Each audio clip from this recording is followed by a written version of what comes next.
Good morning. My name is Steffon Perfect, and I would like to talk to you about EOBRs, electronic onboard recorders.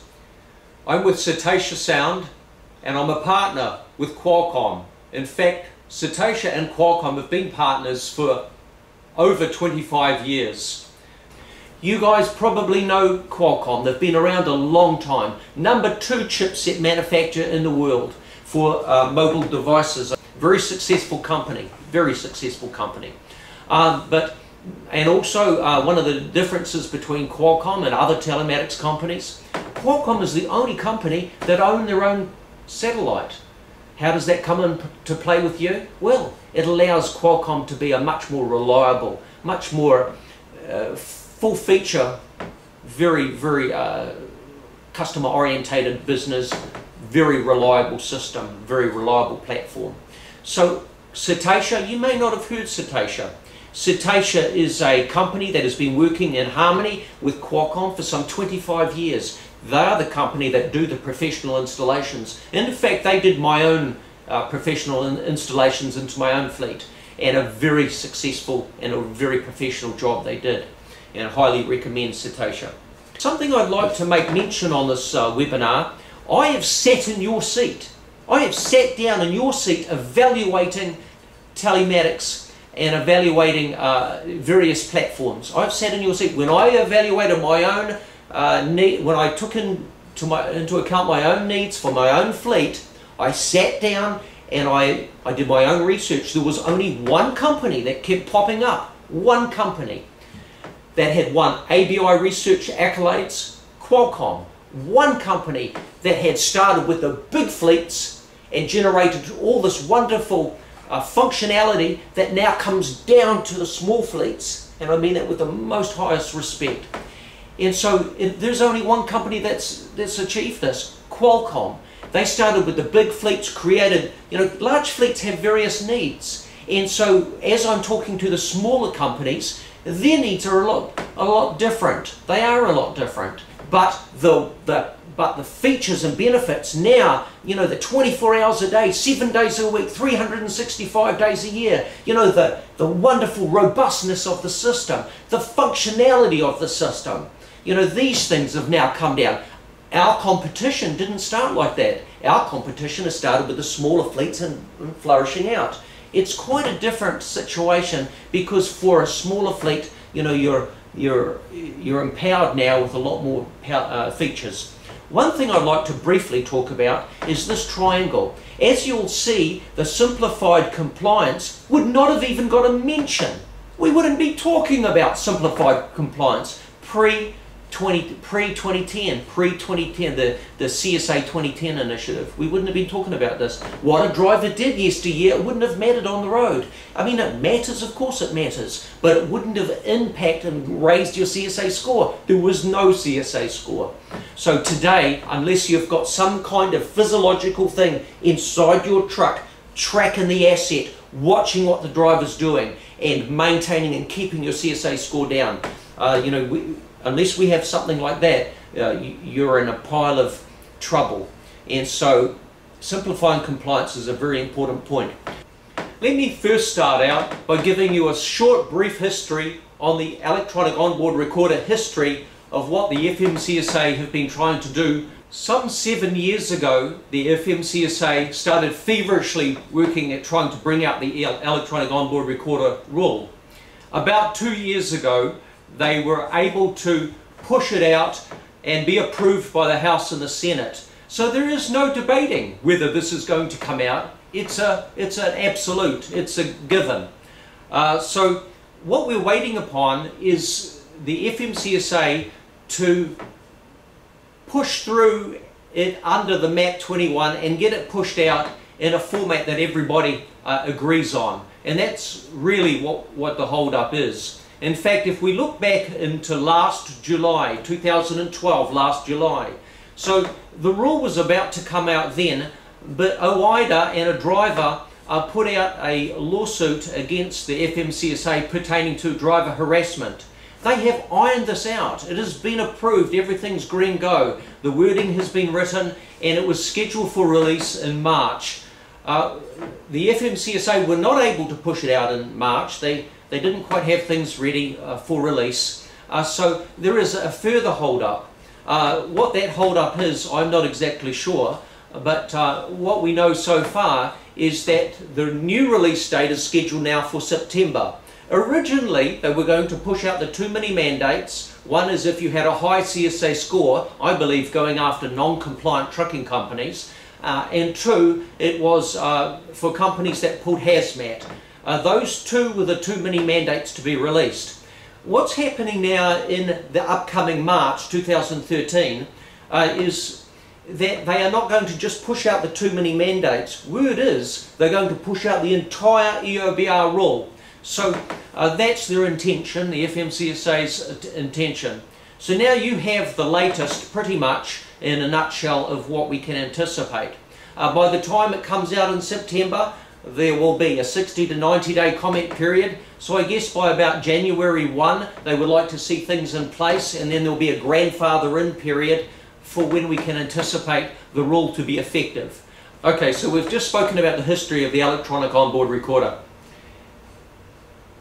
What I'd like to touch on is within the EOBR rule, some of the data that was acquired in the beta test programming for creating the in support of the electronic onboard recorder rule, some of the data that was in support of it, in fact, has been in support of this new piece of legislation about to roll out in July.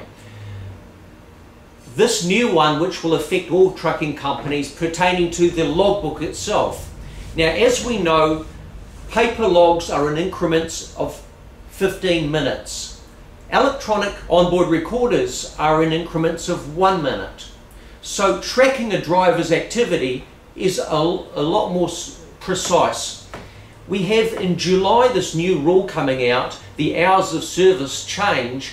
What this means is, just like you don't have enough work to do already, you know, now what you've got to do is from the hours of 1 AM and 5 AM, make sure that that driver is writing down that he's taking a break, a 30-minute break within the hours of 1 and 5. This is just putting more workload on yourselves, and what this is doing is giving you an opportunity, or the company, to crank up your CSA score. So as you guys know, as we all know, pre-2010,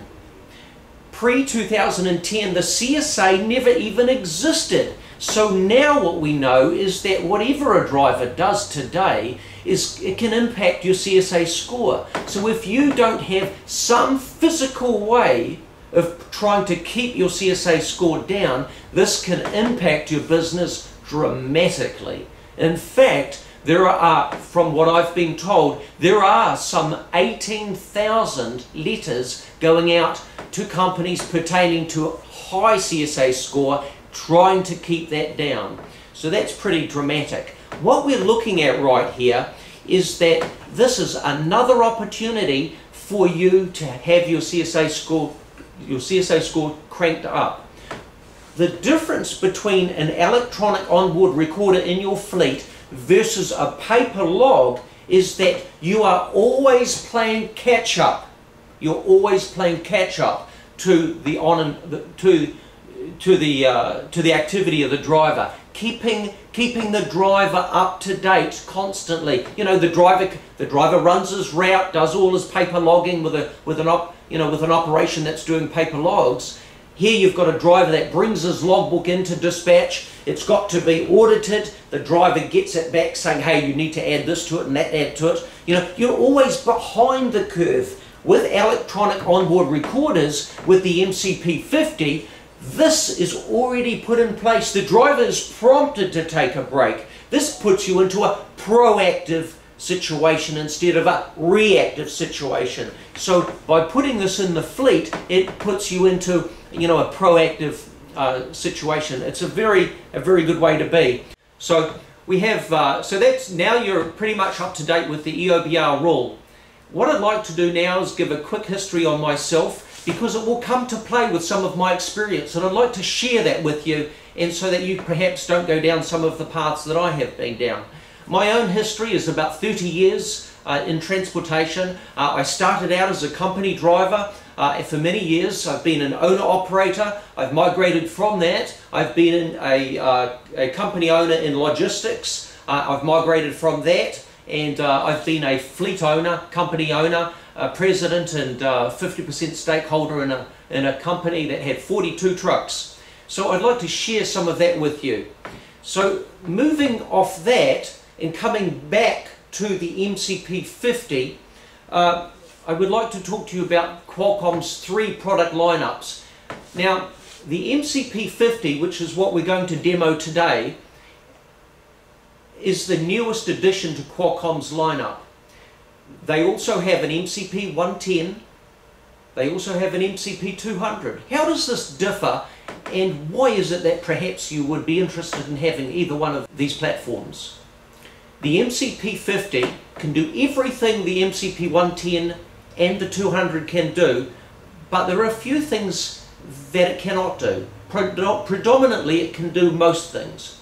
So the MCP110 can do in-cab scanning.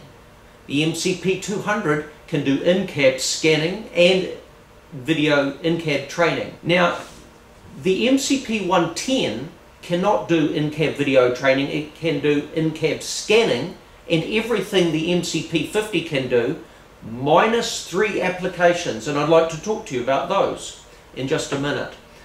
But I would like to come back to my own experience as a company owner, and a company owner with 42 trucks. We put in the MCP110 into my fleet. I didn't, in my own defense, I didn't have the opportunity to put in the 50 because the 50 had only come out in 2012. So coming back to my own experience, my own fleet, we put the 110 in, which can do in-cab scanning. And so when we started our own business, what we did was, because of my own experience as a driver, we decided we wouldn't put in-cab video training as the 200 can provide.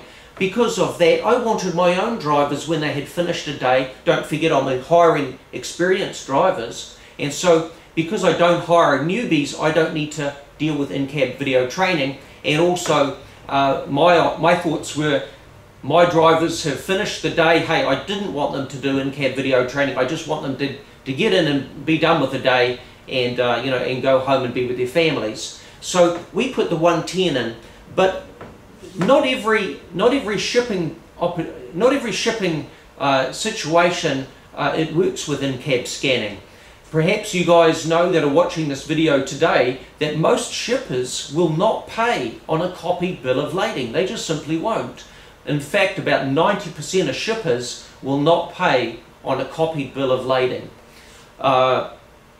In fact, unless you're doing EDI, electronic data interchange, or something of the like, they will not pay on a copied bill of lading. They want the original. So in my situation, we still had to FedEx the copies into us in order to provide those to the shipper in order to be paid.